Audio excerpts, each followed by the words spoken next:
jadi sekretaris Pak Yaakob tuh mulai tahun 87. Kebiasaan yang beliau sering lakukan tuh Pak Yaakob ya kalau mendengar ada karyawan yang kena musibah atau anaknya sakit atau karyawan itu sendiri sakit atau ada keluarga yang meninggal, beliau selalu sempatkan. Seandainya beliau bisa, pasti sempatkan berkunjung ke rumah sakit.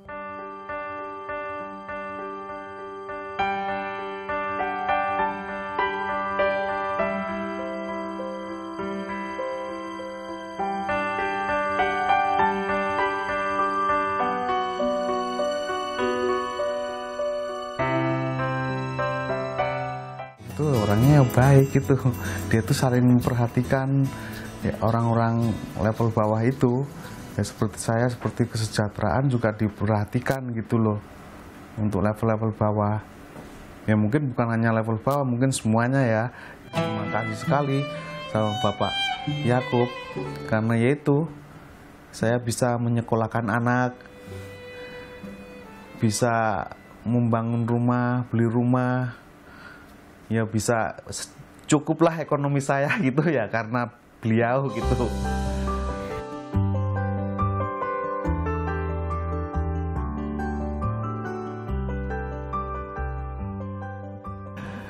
Saya sebagai salah satu putri dari karyawan yang Bapak pimpin mengucapkan banyak terima kasih atas segala bantuannya selama ini sehingga saya bisa mencapai cita-cita saya menjadi seorang dokter dan menjalani pendidikan spesialis. Jujur saya hanya bisa bersyukur.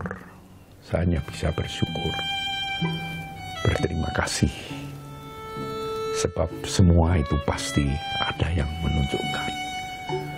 Sehebat-hebat kita manusia, ya, dengan segala kecerdasan dan usaha, tidak mungkin kalau tidak disertai berkah.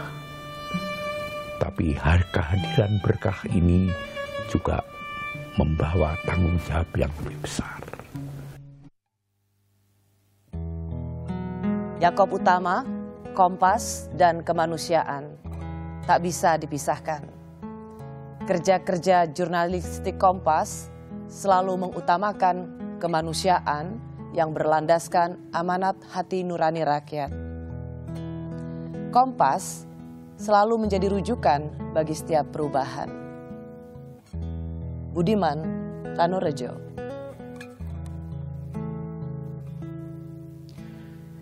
Yaakob Utama adalah legenda. Ia bukan hanya seorang wartawan senior, seorang pemimpin redaksi, pemimpin umum, bahkan pendiri dan pemilik Kompas. Namanya begitu besar sebagai seorang wartawan. Tapi gayanya sangat sederhana. Bagaimana Pak Yaakob memotivasi wartawan-wartawan muda di Kompas untuk selalu menggugat, selalu kritis terhadap realitas yang ada. Ia menyarankan kepada wartawan-wartawan muda untuk menengok Papua, menengok Aceh, menengok Flores. Dalam satu ruang redaksi, Pak Yaakob mengatakan, saya pernah ke Aceh. Bagaimana kondisinya sekarang? Pak Yaakob selalu mengatakan, melihat Indonesia, jangan hanya melihat Jakarta. Melihat kemiskinan, jangan hanya dari gedung-gedung mewah bertingkat. Turunlah ke lapangan, berdialog dengan mereka. Mengapa kemiskinan masih ada? Mengapa korupsi masih merajalela? Padahal sistem pemerintahan sudah bergeser dari otokrasi ke demokrasi. Redaksi perlu menjawab mengapa semua itu terjadi. 17 Agustus tahun 2000, masa awal reformasi. Situasi politik tidak menentu, kekerasan sering terjadi.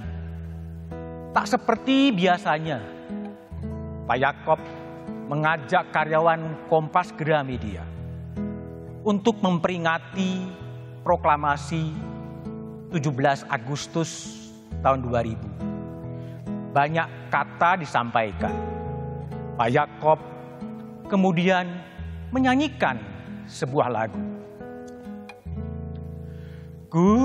Kulihat Ibu Pertiwi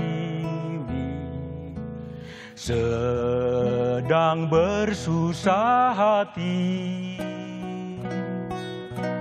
Air matanya berlinang, mas intannya terkenang. Hutan, gunung, sawah, lautan, simpanan kekayaan. Kini Ibu sedang lara, merintih dan berdoa.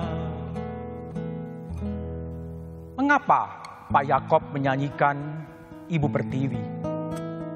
Satu hari saya menemuinya di ruang kerja Pak Yaakob. Mengapa Ibu Pertiwi dipilih sebagai lagu?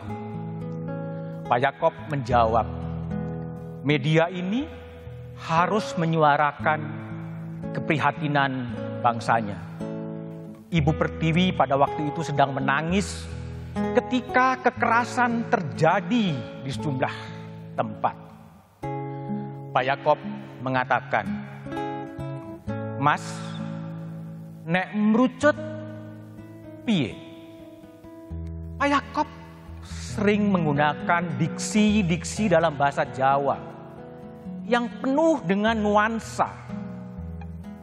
Merucut adalah kekhawatiran Pak Yaakob bangsa ini terpecah. Bangsa yang majemuk ini terpecah. Media harus menjaga. Kompas harus menjaga Indonesia.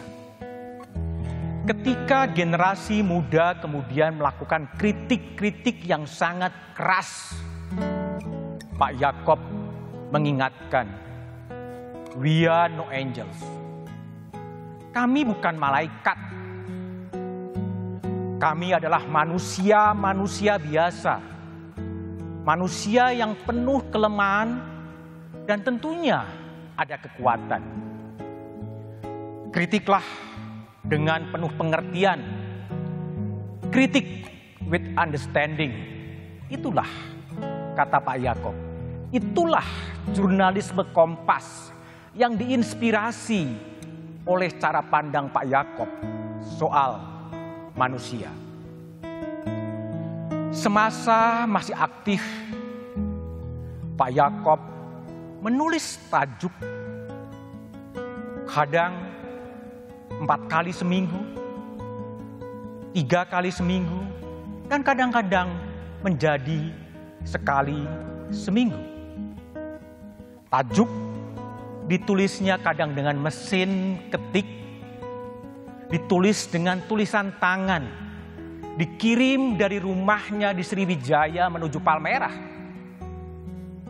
Wartawan-wartawan muda harus berjaga mengetik ulang tajuk tulisan tangan dari Pak Yaakob.